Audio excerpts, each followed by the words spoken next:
It's that time again. Apple has blessed us with its latest creations that are ready for you to purchase in order to improve your life immediately. We have new iPad mini. We have new regular iPad. We have new Apple Watches. We have the iPhone 13 and we have the iPhone 13 Pro. I'm gonna tell you right off the bat, the coolest thing I saw was the cinematic mode on the phones with the rack focus activity. I want to try that out.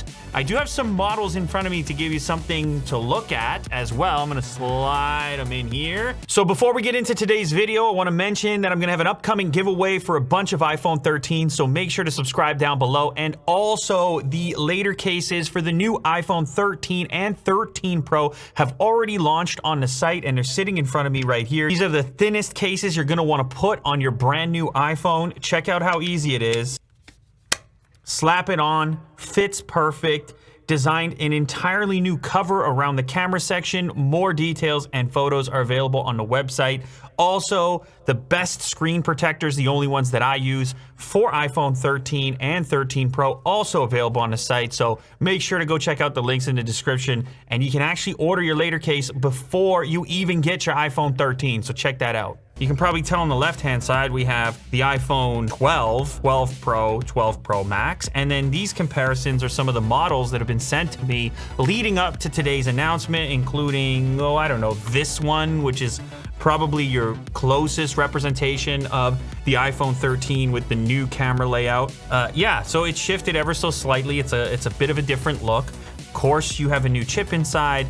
You have a variety of new features in the camera app. You have a slightly brighter display, and you have a slightly smaller notch on the front, about 20% smaller. It's kind of impossible to pick up on these models. I mean, you can see it. Yeah. But the key takeaway here is they found a way to shrink it while keeping the Face ID components in there. No, there is no USB Type-C or anything crazy like that. But it will be brighter outdoors, and apparently the battery life is improved. So obviously the regular 13 model is going to be available in a couple of different sizes represented right here. So there's your 5.4-inch display and your 6.1-inch display. Quite a big gap there, but the mini hangs around for at least another generation. A15 chip is going to be more powerful, and the mini is going to start at $699, whereas the standard iPhone 13 is going to be $799. There's going to be some new colors to choose from, 5 in total, so everyone can know immediately that you have the latest iPhone. Now let's talk about the Pro models. So this is the old Pro and Pro Max. This was the first model that was sent to me of what might be the upcoming iPhone 13. Actually, these camera modules are exaggerated.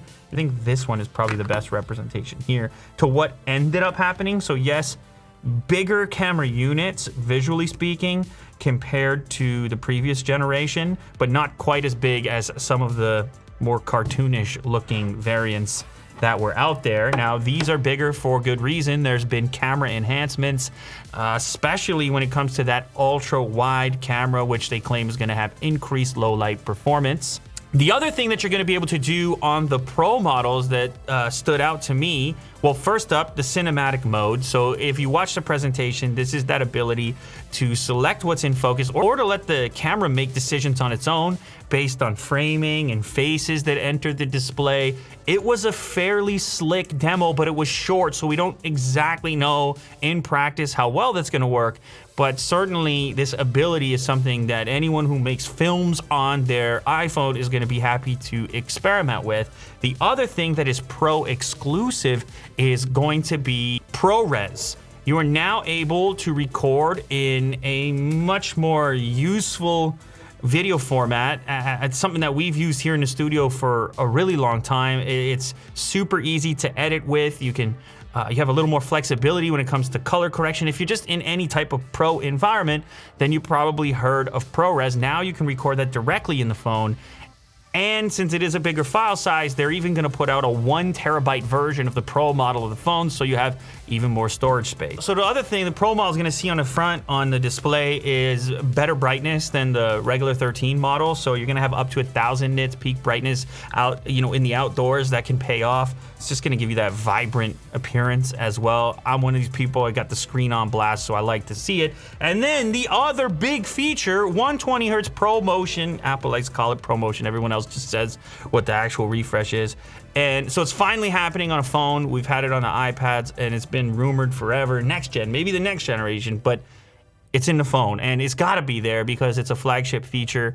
And I know a lot of people, well, people were split on how important they thought it was, but for me at this price point, put the Pro Motion, put the 120 hertz. Gamers like it. It makes the phone feel faster, and Apple claims to have their very own specific implementation, which allows for some battery savings because it's dynamic. It's able to shift depending on if you need that extra refresh or not. And then the other thing Apple mentioned is that the new Pro Max model is the best battery life ever on an iPhone. So it's probably something to do with those enhancements, but also just packing a large battery in there to begin with.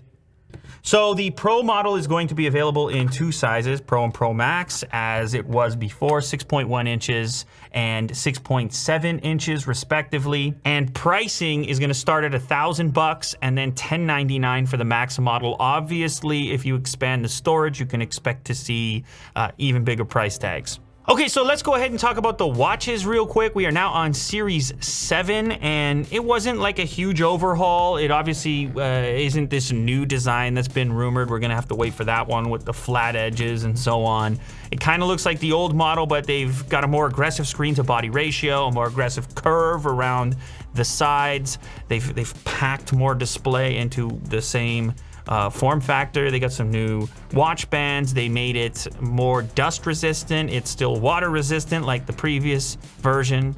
It's available in 5 colors, and if you want to get into Apple's whole fitness ecosystem, then they recommend that you have one of these very strongly. They're like, this is your ticket to the party, the watch. And then you can work out anywhere and watch your favorite person do jumping jacks or whatever it is. All right, now let's talk about iPad mini. iPad mini was well overdue for an update, and it's getting kind of the iPad Air / iPad Pro treatment with the flat edges and finally a shrinking of the bezel, more importantly, the chin and the forehead. I like the mini form factor. I think a lot of people are fans of it.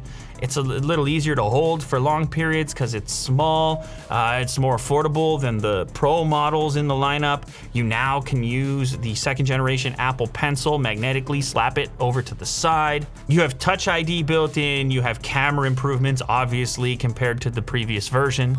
They launched a set of smart folio cases specifically for it.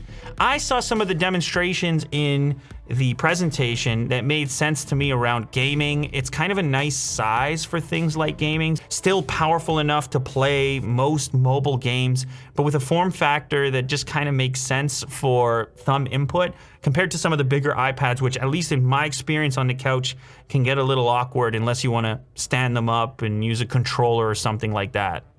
Price-wise, it's coming in at $499, so it's pricier than that entry-level iPad, but it's obviously not quite up to the Pro levels. Speaking of the new entry-level iPad, it's gonna have A13 Bionic inside, and this is your low price point that Apple seems to be targeting at education or up against Chromebooks. It's also got a 12 megapixel ultra-wide camera on it.